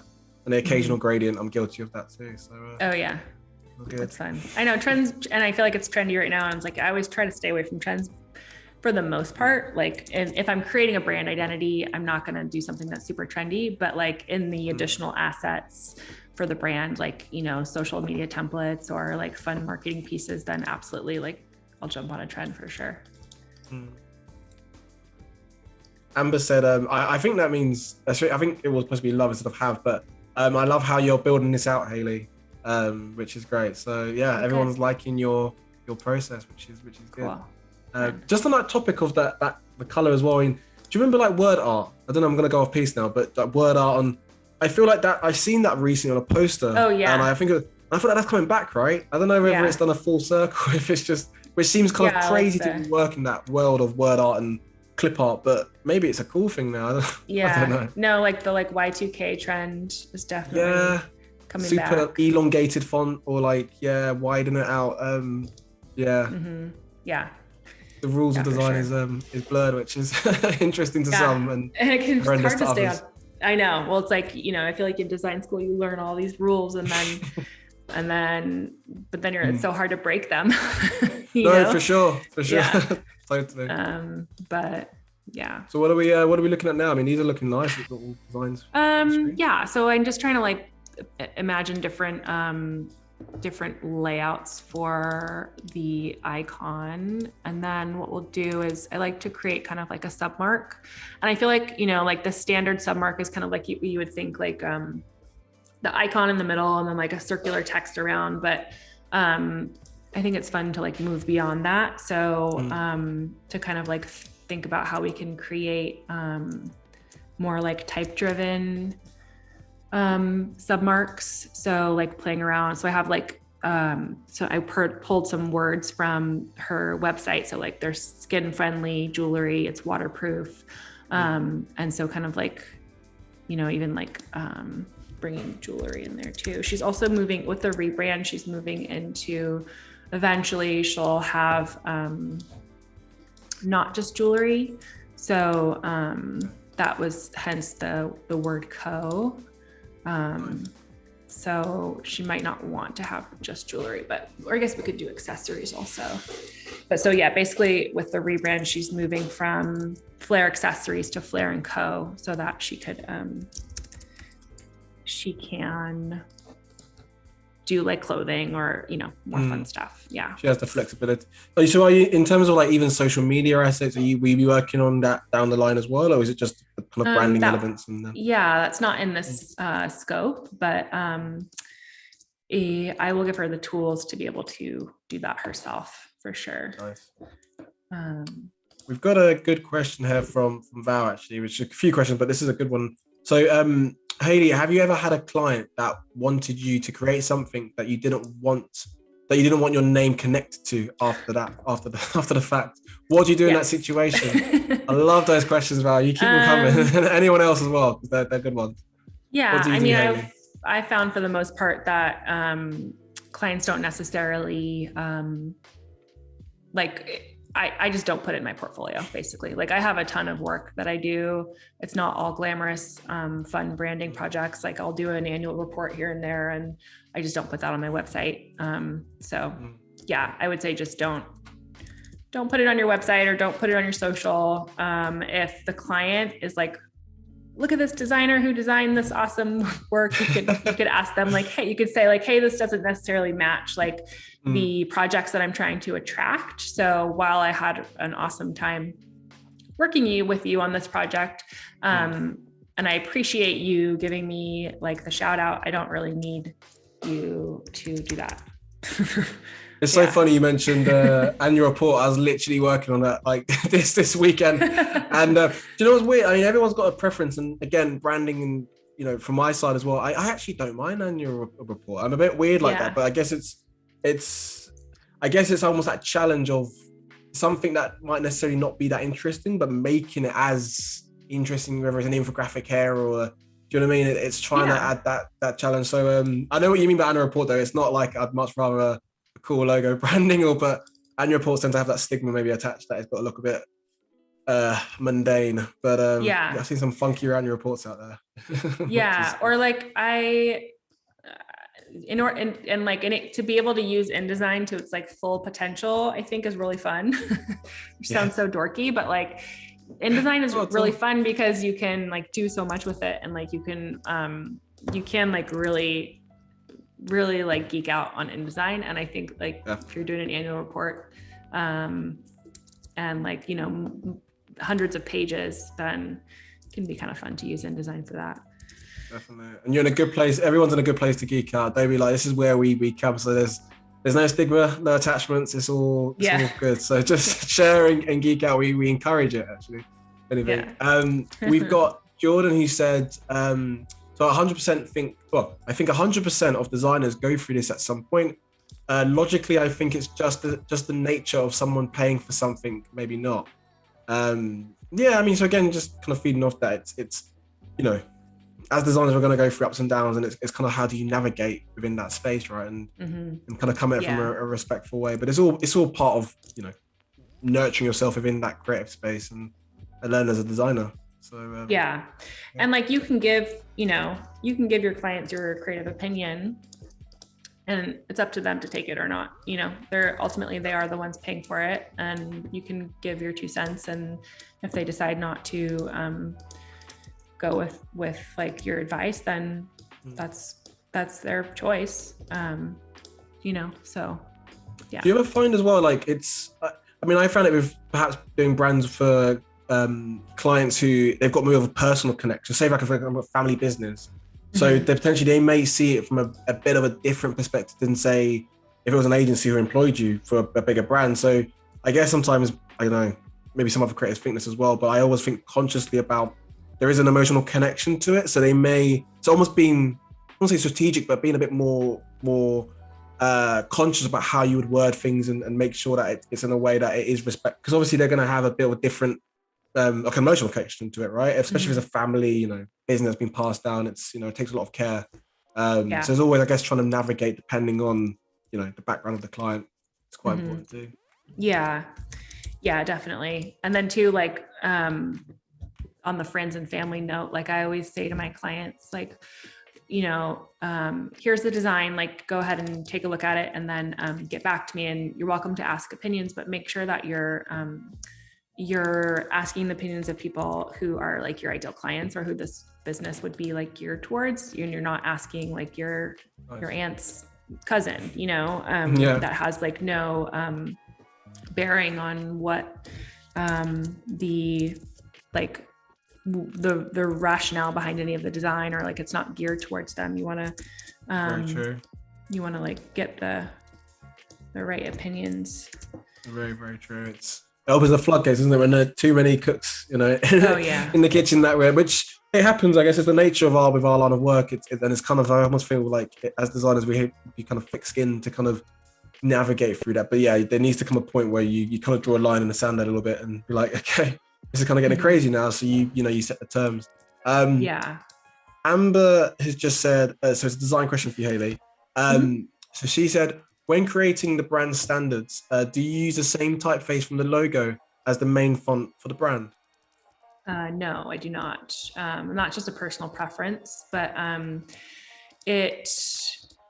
try to keep the brand identity or like the logo type separate from the brands that we use for the style guide. That way the logo can just kind of like really shine.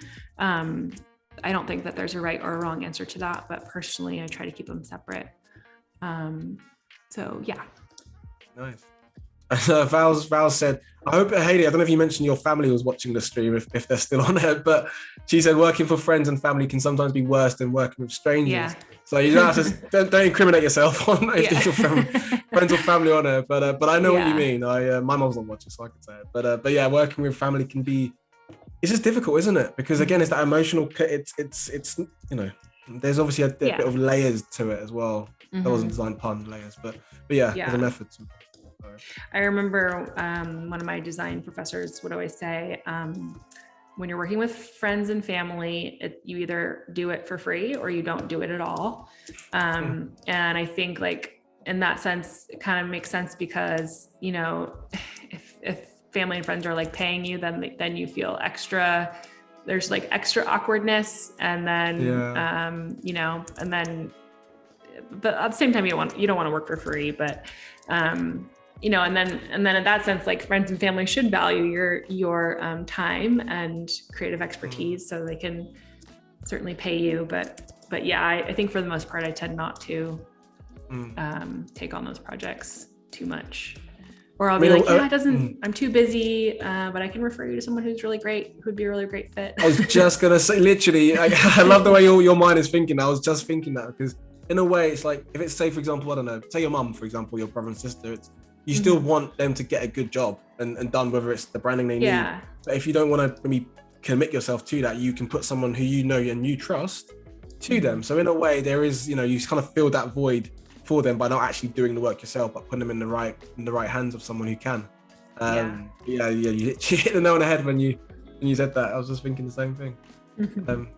Or even like if you come across projects that or clients contact you for work and it doesn't seem like the right fit, you can just say like, you can say we're not a good fit, or we don't have time, but we can refer you to other people. I feel like clients, they respect as well for you trying to pretend like you. I mean, my brain's always, it's okay to not know something. It's more of a case of trying to figure it out and find out. And I think if you start to pretend like you can, and it just looks a lot bad on yourself down the line, and eventually people will get caught out. So I think if you mentioned just there, recommending someone who potentially can do the job, it's nice to know that if you can't do it, at least someone who can, so they still come to you, whether it's point of reference. So and it's all about relationship as well with the client. So I'm with you on that one too. Absolutely. All right, so I'm just trying to get some alternate layouts here for variety, and just kind of playing with it. At this point, it's just kind of doing as many as possible, and then pulling back and seeing what works. So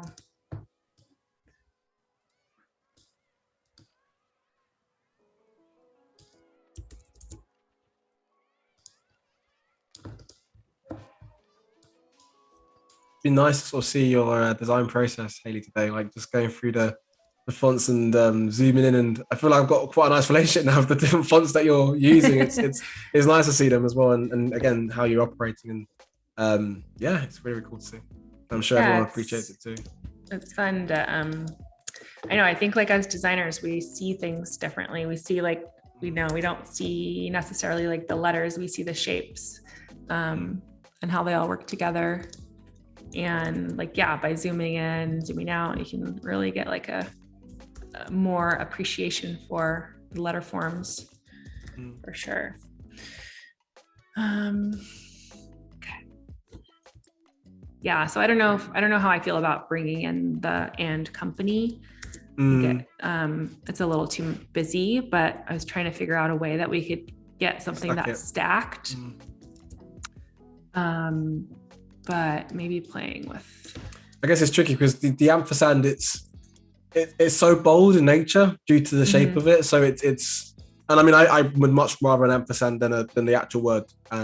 But it's one of them you kind of have to play around, don't you, several times to try and get the right fit. You're down here, maybe. Yeah. And sometimes too, like, I might come back and start up on this tomorrow and then like have a whole other, a fresh set of eyes on it helps too. Which is like why not all, typically this whole process for my clients takes like 4 to 6 weeks. Because just sitting down and, hammering out like a whole brand in a couple hours just like doesn't work for my creative process, as far as like, I don't think that I get the best results that way. I think it is like coming back to it, getting some fresh air, taking a walk, and then like even sleeping on it. Always like I'll print out the logos and see how they feel. And just like, trying every possible solution until we land on the right one. And then too, like, because I do only do one concept, I think it's really important to explore all of the possible options for the brand identity. So yeah. Very true. Just on that, do you and there's actually I'm getting this idea for this question due to when I watched Anika's one yesterday. So if you're in a stream, Anika, a massive hi, and thanks for the tip. And it was regarding, if you say, for example, I don't know, you've gone to sleep, but all of a sudden you have an idea that comes to mind for the brand. Do you have to quickly wake up and draw it out, or is it more of a, I'll do it in the morning kind of? Because everyone, I thought there's a different question, or different answer, depending on who it is, obviously. Yeah. But have you got I feel like I'm able to remember it. But I definitely do get like flashes of creative inspiration after the fact. Or like I'll do like a quick audio note to myself to like be like, oh, hey, like, you know, make that outline bold, or, you know, give myself a note. Yeah. Oh, you're better than me, Hayley, then. I have to get it. In fact, what's even worse, I'll probably even wake up my partner, that's probably not ideal. But I've got a great idea for a logo. It could be this. But yeah, I mean, everyone's got their own kind of method to learn. We've got a question actually, another one for you, Hayley. By the way, I'd say we're about no more than sort of 10 minutes or so. So we're pretty much close to that wrap up now. So we're in a very good place. We've got a good question from Hayley. Sorry, Hayley. You're Hayley. From Voodoo, who said, Hayley, if you weren't streaming, is there a point in this process that has already passed when you would have shown work to the client, and why? Nope, I would not have shown anything. Well, I don't know if they were here for the first part, but I have that creative direction that's shown to the client, and they've approved that.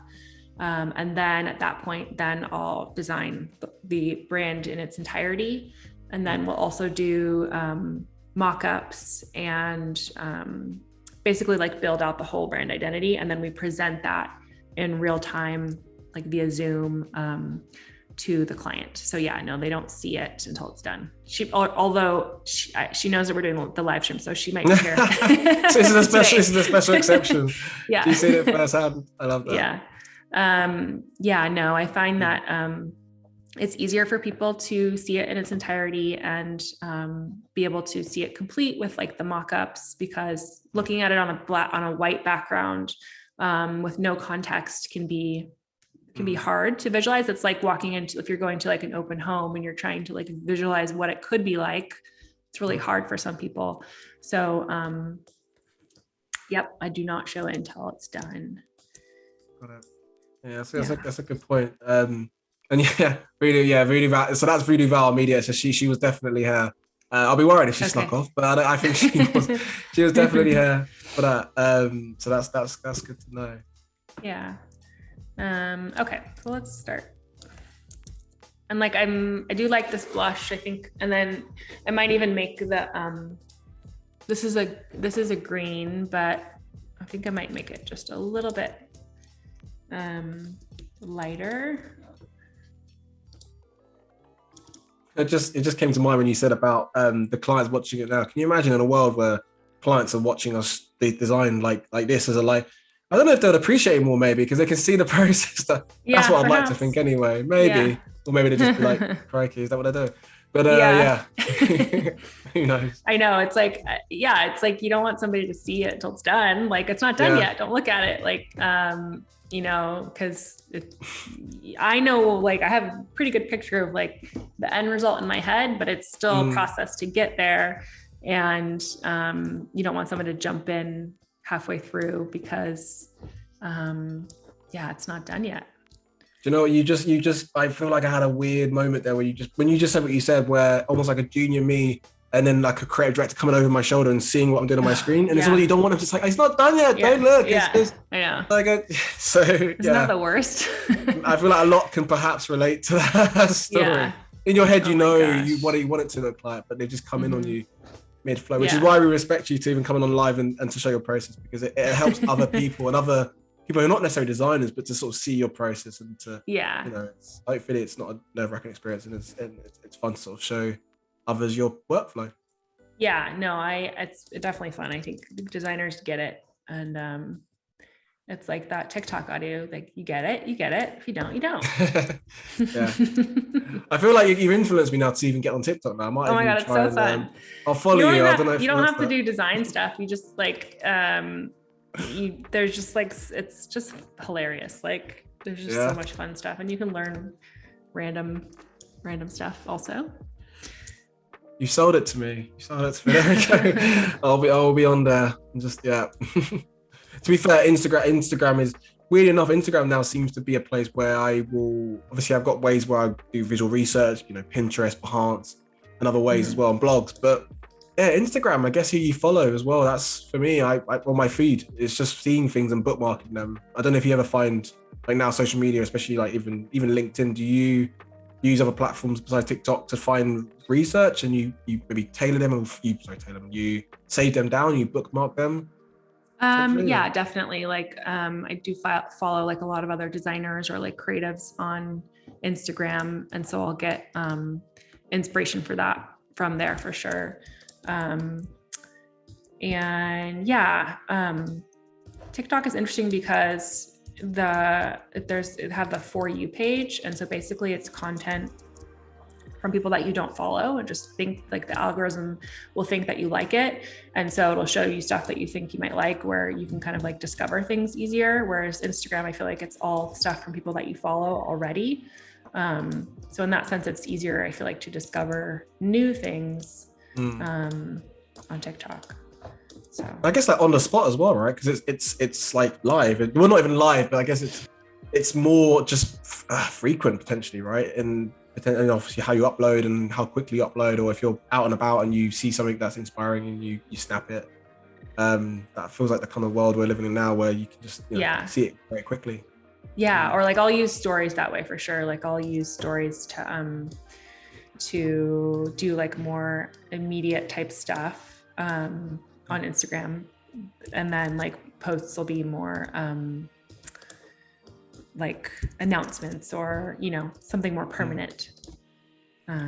We've got a little fan of yours, Hayley, as well. So we said that to Tiffany, has just said, so I'm learned more about design from TikTok than any other platform. That's how I found you, Hayley. Oh yeah, so yeah, awesome. There we go. Yeah. So yeah, you got people following you on all different types of platforms. Yeah. And I would say, so now, I mean, this is crazy how quickly it's gone. So potentially, I mean, we've got obviously our part for tomorrow, but it'd be good to maybe do like a 2-3 minute recap what we did today. So then, sure, and a bit of what we do for tomorrow as well. So you can join. Great. Yeah. Okay. So we are working on a brand identity for Flaire & Co. We started with kind of that brand foundation, which takes the ideal client, the core values, the positioning statement, and combines it all into a document that the client can kind of like see the direction of the brand. And so we have their ideal clients, their core values, and then also the inspiration for the brand. And so this is sent to the client. They approve it before any design begins. And then we bring it into Illustrator. And I usually have like kind of a supplemental mood board here that is my own designs, and then like royalty-free designs, so that I'm not too heavily inspired by other designers. I would hate to copy anybody. And then we kind of explored some typography choices. We knew that we wanted to do a lowercase sans serif font because it's a youthful brand, and we wanted to kind of keep that young, fun feeling going. And so we explored lots of different typography options. We had a really good idea from one of the people in the chat to create custom ampersands that modeled some of the font that we chose. We had a poll for the E, and I love that we went with the one with number 2. That was the option.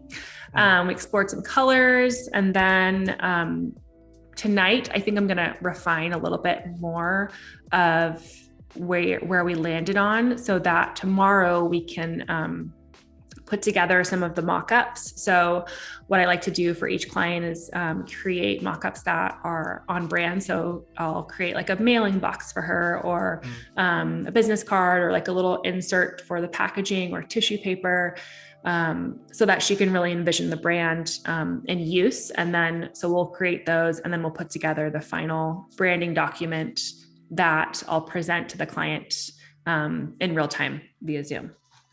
Nice. That's a strong. I mean, I feel like we've got loads done today, and it's again the comments and the questions have been absolutely nothing but positive vibes going directly to you, Hayley. So Awesome. yeah, it's been great, and I know for tomorrow as well, we've got a very good one. So you guys definitely don't want to miss out. So I mean, Hayley, a massive thank you for. I mean, how have you found your first Adobe Live? How have you found the experience? It's good. Good. I feel like all my nerves were not needed at all. It's nice to hear everyone in the chat and then chat with you. And yeah, it's been great. I'm excited to like build this brand out in its entirety. And I feel like it's fun to have crowdsourced feedback for some of the final designs. So yeah, it's been good. It's been great. And I think like, again, it's, I don't know if how you found it as well, but when you're designing and you get those kind of comments coming in, you know, like straight away, it's because if you're at your home, you're just designing, it's maybe a bit perhaps tunnel vision, but when you've got someone or, you know, the audience kind of bringing in thoughts and feedback, it kind of just makes your brain have to think a different way very quickly. So it's quite nice. I mean, how have you found that in terms of like with feedback and feedback, just thoughts and other people as well? How have you found that? No, it's great. I think I've gotten more done than I would normally because I'm like, okay, I know I wanted to be at a certain point today. And we got to that point, but I think like normally I would have taken a break or like scrolled through Instagram so I think it's been good to like have the people keeping me in the artboard actually on the working. toes. So that's been good. Yeah. I love that. I mean, there was talk of TikTok every now and again in the occasional podcast, but it was all good. But yeah, so a massive thank you, Hayley. You've been absolutely amazing. And of course, a massive thank you to everyone on our chat. You know, without you guys, it wouldn't be happening. So thank you. And of course, to our mediators, keep everything safe. So just to round up, we'll be back tomorrow at noon Pacific to join us for part 2. And stay tuned because we've got the XD Creative Challenge with Brandon Gross straight after this stream. So tomorrow morning, join our newest addition, I should say, to the Adobe lineup, which is our Creative Cloud Express streams, where you can check out and how to navigate easy to use apps. And this week, we'll be looking, the host will be looking at creating content for Valentine's Day. So you don't want to miss out that one. So yeah, we hope you enjoyed it. Hayley, you've been an absolute dream. And again, excited to host you for tomorrow. So I look forward to it. Thank you. Yeah. Awesome. Okay. Take care, guys. Bye. Bye.